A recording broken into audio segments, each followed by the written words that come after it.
Selamat sore para netizen dimanapun kita berada, salam inspirasi bagi kita semua ya. Di detik-detik akhir seorang Jokowi lengser begitu kan ya, nampaknya masyarakat sudah mulai yang menyeret Jokowi kepada pengadilan, sudah mulai mengadili seorang Jokowi. Kita lihat saja ada mahasiswa ya geruduk DPR tolak LPG Jokowi pada sidang tahunan MPR. Wah ngeri nih bos begitu kan, ini ngeri-ngeri sedap. Nampaknya masyarakat tidak tinggal diam untuk menyeret seorang Jokowi kepada penjara begitu kan ya, ke penjara di situ begitu. Artinya apa? Artinya kemana uang utang-utang seorang Jokowi begitu? Sudah berapa triliun utang Jokowi selama ini? Ini kan pasti ada dari LPG, dari keuangan ini begitu kan. Artinya apa? Masyarakat akan menolak. Uangnya kemana? Uang bansos yang kemudian dikorupsi begitu kan ya, masih belum jelas hari ini ya kemana arahnya. Dan bahkan ada seorang menteri yang kemudian merugikan uang negara sampai 8 triliun begitu kan. Kita lihat saja di situ begitu. Apakah ya wajar kalau masyarakat dan mahasiswa di situ begitu kan ya menolak terkait dengan LPG LPG Jokowi ya pada sidang tahunan MPR ini begitu. Banyak yang kemudian mengkritik habis-habisan di situ begitu.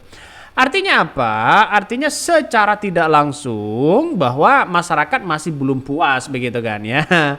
Jadi ini lagi mendemo begitu kan ya terkait dengan situasi LPG laporan pertanggungjawaban seorang Jokowi begitu kan ya. Kita lihat saja ya para mahasiswa juga mengkritik habis-habisan seorang Jokowi di situ begitu. Nampaknya sampai hari ini laporan keuangan begitu kan, utang-utang seorang Jokowi berapa triliun di situ begitu. Ini menurut saya pribadi bisa saja seorang Jokowi ini diseret nanti begitu kan ya ke pengadilan kalau toh pada akhirnya ditolak ini begitu. Akibat masyarakat ketidakpuasan hari ini terhadap pemimpin seorang Jokowi ya ini. Cara terbaik untuk negara bebas hutang, tolak LPG presiden, rakyat jadi bebas hutang. Ya kata siapa begitu kan, tergantung dari pemimpin-pemimpin mereka begitu. Sudah saya prediksi pertanggungjawabannya akan banyak yang menolak ya. Akhirnya masuk ya berita mainstream. Padahal ya kita lihat saja bahwa kekuatan seorang Jokowi hari ini ya masih di atas angin begitu. Tapi setelah lengser kita ya banyak masyarakat akan mengadili itu begitu kan ya. Ada yang mengatakan percuma dek kalian terlalu lama tidur. Mereka yang di sana sudah bersepakat membentuk oligarki kekuasaan. Namanya Kim ya, non Senayan ya. Selamat menikmati mimpi kalian yang terlalu lama tidur. Ini komentar dari netizen. Dipilih langsung oleh rakyat tapi LPG di depan DPR ya, DPD. Logikanya gimana? Ini komentar dari netizen begitu kan. Jadi artinya apa? Artinya kalau masyarakat mengkritik, masyarakat yang kemudian meminta pertanggungjawaban kepada seorang Jokowi wajar begitu kan. Kemana uang kita? Kan begitu logika kita. Kemana uang saya? Kemana uang rakyat begitu kan? Makanya membangun itu utang-utang Jokowi berapa begitu kan ya. Makanya di kepemimpinan seorang Prabowo ini ya kalau nasibnya dan strateginya sama dengan pola-pola Jokowi, saya kira tidak bisa mereka. Saya kira ya sama terjebak dengan pola oligarki yang punya kepentingan besar ya. Janji seorang Prabowo akan memberikan ya makanan bergizi gratis. Ya, sekolah gratis. Sekolah dan tidak hanya itu ya. Akan membangun rumah ya mulai dari desa, pesisir, terus kemudian kota, katanya mau dibangun ya 1.000 rumah. Pendidikan gratis, beasiswa gratis semuanya. Ini janji seorang Prabowo. Ya tapi kita lihat saja apakah nanti di kepemimpinan kan 100 hari dari kepemimpinan seorang Prabowo kan pasti kelihatan begitu kan. Apa actionnya, bagaimana pola-polanya, kepemimpinan seorang Prabowo seperti apa begitu kan. Kalau Pak Prabowo belum memimpin, wah saya ini begitu kan ya. Orang-orang antek-antek asing kan biasanya kan begitu.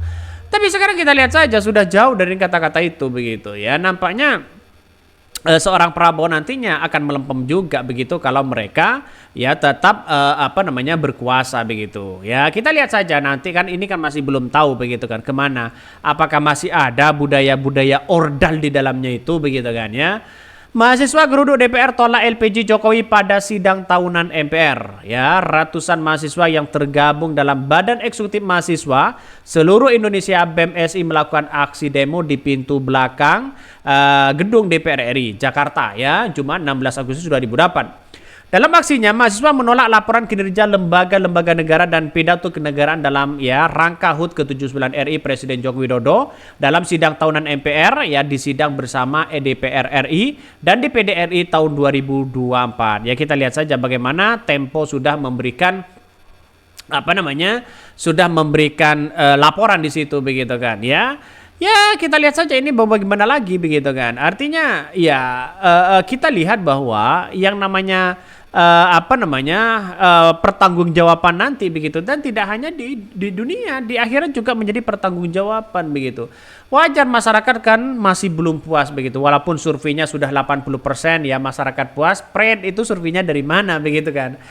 Ya inilah tergantung dari pemimpinnya begitu. Kalau pemimpinnya baik, saya kira ya ke masyarakat begitu, saya kira juga baik begitu kan. Karena apa?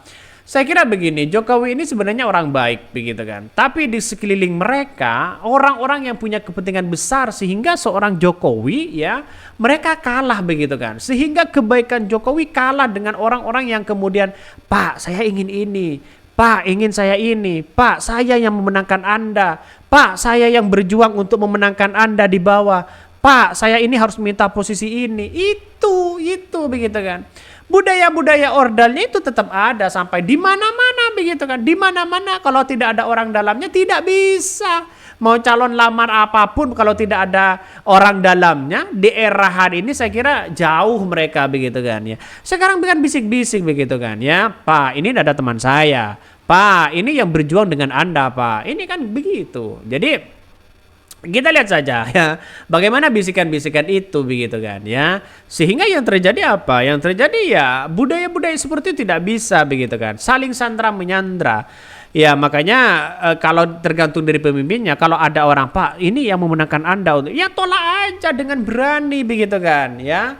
Bukan ya di detik-detik akhir dilantik menjadi menteri. Di detik-detik akhir mau reshuffle begitu kan ya. Ya ini gimana begitu kan. Inilah budaya yang ada di saat ini begitu. Sampai kapanpun ya bangsa kita tidak akan pernah maju kalau tiga hal ini diabaikan. Masalah korupsi, masalah tambang ilegal, yang ketiga adalah masalah regulasi dan oligarki yang ada di dalamnya. Ya kita lihat saja begitu kan. Sehingga semuanya tidak bisa berkutik apa-apa. Oke, mungkin itu yang kami sampaikan ya. Tonton terus channel Hodari Podcast Rakyat ini. Jangan lupa di subscribe karena ada berita-berita viral dan menarik setiap harinya.